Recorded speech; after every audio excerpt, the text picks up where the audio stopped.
নমস্কার, সহজভাবে সবাইকে স্বাগতম। যারা আমার চ্যানেলে নতুন তারা অবশ্যই আমার চ্যানেলটিকে সাবস্ক্রাইব করবে এবং তোমাদের যদি এই ভিডিওটি ভালো লাগে তবে একটা লাইক আর কমেন্ট করতে ভুলবে না, কারণ তোমাদের একটি লাইক আর কমেন্ট আমাকে পরবর্তী ভিডিও আপলোড করতে উৎসাহিত করে।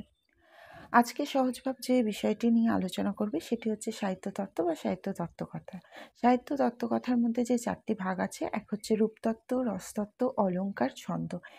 এই 4টি ভাগের মধ্যে আজকে সহজভাবে রূপতত্ত্ব নিয়ে আলোচনা করবে এবং রূপতত্ত্বের মধ্যে যে কটা শ্রেণী আছে তার মধ্যে একটি শ্রেণী নিয়ে আজকের পুরো বিষয়টি আলোচনা করা হবে।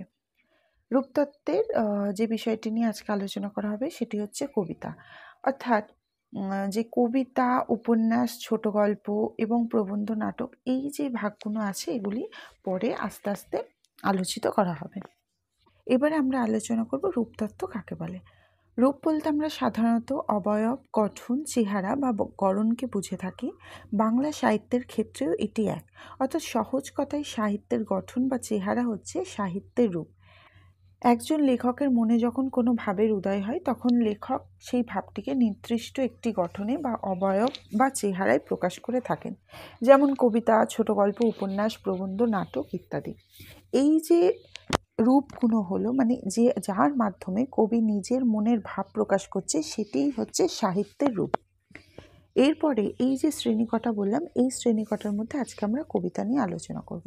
কবিতা সম্পর্কে শ্রীশচন্দ্র দাস কোলরিজের বিখ্যাত সংজ্ঞা হলো best words in the best order. সংজ্ঞাটিকে বাংলায় অনুবাদ করেছেন অপরিহার্য শব্দের অবশ্যম্ভাবী বাণী বিন্যাসকেই কবিতা বলে। তিনি অপরিহার্য শব্দ বলতে একটি যথার্থ শব্দ এবং অবশ্যম্ভাবী বাণীবিন্যাস বলতে যথাবিন্যস্ত বাণীকেই বুঝিয়েছেন। অর্থাৎ অপরিহার্য শব্দ যথাবিন্যস্ত হয়ে যে চিত্র, গুণ ও প্রবাহের সৃষ্টি হয় এবং তার রসাত্মক বাক্যে পরিণত হয়ে যে ছন্দময় রূপ লাভ করে, তিনি তাকেই কবিতা বলতে চেয়েছেন। আবার কবিতার সংজ্ঞা দিতে গিয়ে শ্রীদাস বলেছেন, মানব মনের ভাবনা কল্পনা যখন অনুভূত, রঞ্জিত, যথাবিহিত শব্দ সম্ভারে বাস্তব, সুষমা মণ্ডিত, চিত্রাত্মক ও ছন্দময় রূপ লাভ করে, তখনই উহার নাম কবিতা। বিভিন্ন সমালোচক কবিতাকে প্রধানত দুভাগে ভাগ করেছেন। একটা হচ্ছে মন্ময় বা ব্যক্তিনিষ্ঠ কবিতা, দুই হচ্ছে তন্ময় বা বস্তুনিষ্ঠ কবিতা। মন্ময় বা ব্যক্তিনিষ্ঠ কবিতার আরেকটি নাম হচ্ছে গীতি কবিতা। এ জাতীয় কবিতা এক হিসেবে কবির আত্মচরিত্র বা আত্মবাণী, কবির আত্মানুভূতি বা একান্ত ব্যক্তিগত অভিজ্ঞতা, কামনা, বাসনা, আনন্দ, বেদনা যখন কবিতায় রূপ পায় তখন তাকে মন্ময় বা ব্যক্তিনিষ্ঠ কবিতা বলে। অথবা কবির একান্ত ব্যক্তি অনুভূতি যখন সহজ ও সাবলীল গতিতে সঙ্গীত মুখর হয়ে আত্মপ্রকাশ করে তখনই গীতি কবিতার জন্ম। এ শ্রেণীর কবিতায় কবির ব্যক্তি অনুভূতির নিবিড়তাই প্রধান, মানব জীবনের ইঙ্গিত এখানে থাকে না। এই শ্রেণীর অন্তর্ভুক্ত কবিতাগুলি হল ভক্তিমূলক, স্বদেশপ্রীতিমূলক, চিন্তামূলক, প্রেমমূলক, শোকগীতি, প্রকৃতি বিষয়ক, সনেট, লঘু বৈঠকী কবিতা, ত্রস্ত ইত্যাদি। এর মধ্যে আমরা দুটি বিষয় নিয়ে আলোচনা করব, একটি হচ্ছে সনেট, দ্বিতীয়টি হচ্ছে ওট কবিতা বা ত্রস্ত কবিতা। এখন আমরা আলোচনা করব সনেট কবিতাটি নিয়ে। ইটালীয় সনেট শব্দ থেকে সনেট শব্দের উৎপত্তি, যার অর্থ মৃদুধ্বনি বা গান। ইটালিয়ান কবি গোত্রক সনেটের জন্মদাতা। সনেটের সংজ্ঞা নির্দেশ করতে সমালোচক শ্রীশচন্দ্র দাস বলেছেন, একটি মাত্র অখণ্ড ভাব, কল্পনা বা অনুভূতি কণা যখন 14 অক্ষর বা কখনো বা 18 অক্ষর ব্যবহৃত হয়ে চতুর্দশ পংক্তিতে একটি বিশেষ ছন্দরীতিতে আত্মপ্রকাশ করে তখন আমরা তাকে সনেট নামে অভিহিত করি। সনেটের আবার দুটো ভাগ, একটি হচ্ছে 8 লাইন বিশিষ্ট স্তবককে বলা হয় অষ্টক এবং পরের 6 লাইনের স্তবককে বলা হয় ষষ্ঠক বা শতক। প্রথম 8 লাইনে যে ভাব কল্পনার ইঙ্গিত দেওয়া হয় শেষের 6 লাইনে তা পরিপূর্ণতা লাভ করে। এরপরে আমরা আলোচনা করব ওট কবিতা বা ত্রস্ত কবিতা।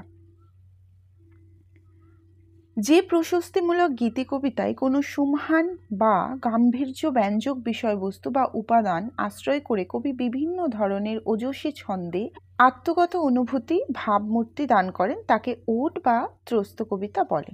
স্বীকৃত পরিভাষায় অনেকে এটাকে শ্রুতি কবিতাও বলে অভিহিত করে।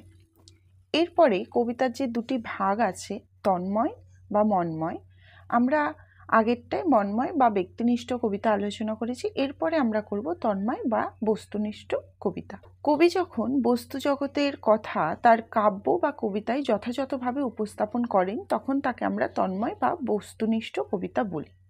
এই শ্রেণীর কবিতায় কবির অন্তর অনুভূতির প্রকাশ থাকে না, থাকে বস্তু জগতের ঘটনা বিন্যাসের প্রকাশ। এই শ্রেণীর অন্তর্ভুক্ত কবিতাগুলি হলো গাথা, মহাকাব্য, নীতি কবিতা, রূপক, বঙ্গ কবিতা, লিপি কবিতা ইত্যাদি। এরপরে আমরা তন্ময় কবিতার যে শ্রেণীগুলো আছে তার মধ্যে যেগুলি আমাদের বিশেষ দরকার সেগুলি নিয়েই আমরা আলোচনা করব। এর মধ্যে মহাকাব্য, গাথা এবং রূপক এই তিনটি শ্রেণীর কবিতা নিয়ে আমরা আলোচনা করব। এই তিনটে শ্রেণী কিন্তু তন্ময় কবিতার মধ্যে অন্তর্ভুক্ত। প্রথমেই আমরা মহাকাব্য নিয়ে আলোচনা করব। মহাকাব্য কবিতার প্রাচীনতম শাখা গ্রিক ইপস শব্দের ইংরেজি রূপান্তর ইপিক মহাকাব্যের ইংরেজি প্রতিশব্দ।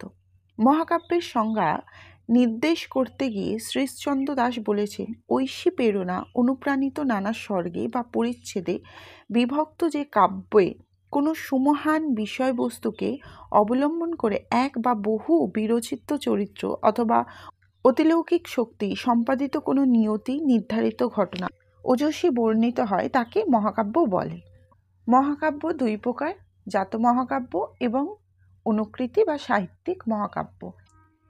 একটি জাতি বা যুগের মর্মস্থল থেকে উদ্ভূত হওয়া কোনো সুপ্রচলিত জাতীয় কাহিনীকে অবলম্বন করে যে মহাকাব্য রচিত হয় তাকে জাত মহাকাব্য বলে।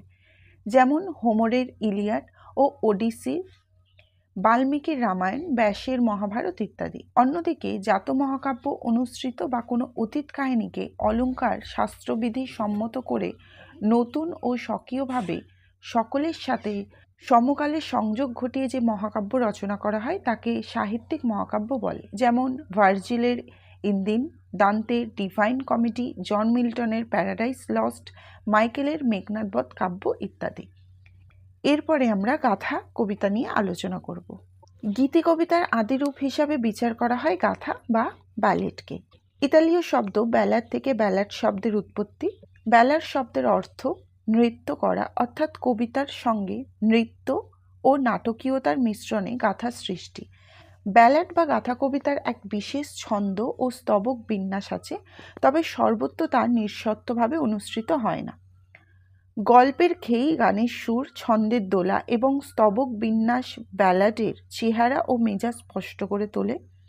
মৈমনসিংহ গীতিকা, পূর্ববঙ্গ গীতিকা, নকশিকাঁথার মাঠ, সজন বাদিয়ার ঘাট ইত্যাদি গাথা কবিতার অতুলনীয় নিদর্শন। এর পরবর্তী আমরা আলোচনা করব রূপক কবিতা। রূপক কবিতা বলতে এমন ধরনের কবিতাকে বোঝায় যেখানে কবিতার কোনো বিশেষ ভাব বা তত্ত্বকে সরাসরি প্রকাশ না করে অন্য কোনো বাহ্যিক ঘটনা, চিত্র বা রূপের আড়াল রেখে সমান্তরালভাবে ব্যঞ্জিত করে থাকে। বাংলা কাব্য সাহিত্যের আদি নিদর্শন চর্যাপদে আধ্যাত্মিক রূপক ধর্মিতা বিশেষ লক্ষণীয়। এছাড়াও বৈষ্ণব শাক্ত পদাবলিতে, আউল, বাউল, সুফি সম্প্রদায়ের গায়কদের সঙ্গীতেও আধ্যাত্মিক রূপকের ইশারা ইঙ্গিত স্পষ্ট। এখানেই আমরা কবিতার আলোচনা শেষ করলাম। মোট কথা আমরা কবিতা কাকে বলে সেটা জানলাম এবং কবিতা ক প্রকার হয় সেটি জানলাম। তাদের কিছু গুরুত্বপূর্ণ শ্রেণী যেগুলো আমাদের দরকার সেগুলি নিয়ে আমরা আলোচনা করলাম। এরপরে রূপতত্ত্বের আরেকটি প্রকাশ বা রূপতত্ত্বের আরেকটি শ্রেণী আমরা যেটা নিয়ে আলোচনা করব সেটি হবে ছোট গল্প। তারপরে আমরা উপন্যাস, প্রবন্ধ, নাটক এই সব যে শ্রেণীগুলো আছে পরপর আমরা আস্তে আস্তে